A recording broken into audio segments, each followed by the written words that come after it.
Dès ma première fin de semaine avec Ami, je suis tombé en amour avec la précision et la profondeur de ses enseignements. 20 ans plus tard, je suis toujours aussi fasciné par la magie et la brillance de cette transmission.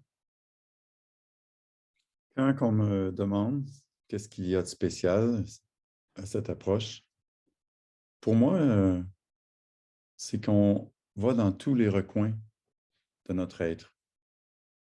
Il n'y a pas un caillou, il n'y a pas une pierre qui n'est pas retournée.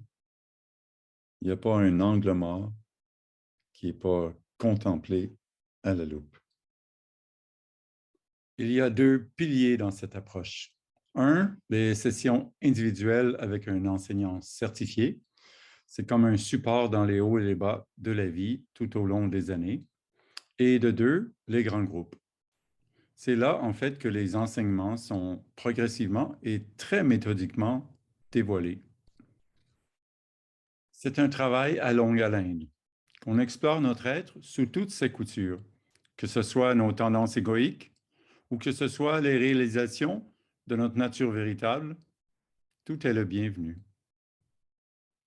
Durant les premières années, on explore ce qu'on appelle les aspects essentiels, comme la joie, la force, la paix, la volonté ou la compassion.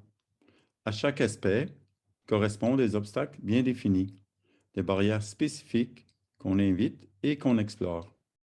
Que ce soit notre histoire, nos croyances ou nos blessures, nos attitudes ou nos limitations. Cela constitue notre ego.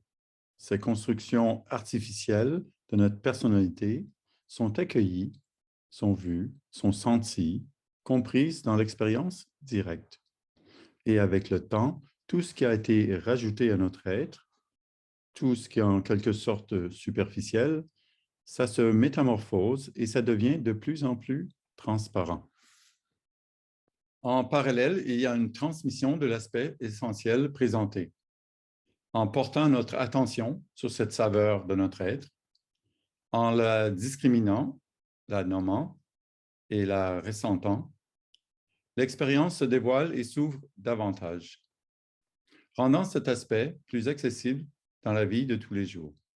Que ce soit établir ses limites ou accueillir la peine d'un ami, ou encore persévérer dans un projet, ces aspects sont un peu comme des outils pratico-pratiques qui se manifestent lorsqu'on fonctionne dans notre quotidien. Cette approche fait donc le pont entre notre coussin de méditation et le supermarché. La technologie, les enseignements, le support, tout est en place pour une optimalisation de l'apprentissage dans notre chair, dans notre corps, dans l'intimité de notre être. Le but de cette approche est de développer l'être humain le plus complètement possible, de façon précise, efficace et avec détermination. Le tout est enrobé d'un parfum délicat du cœur.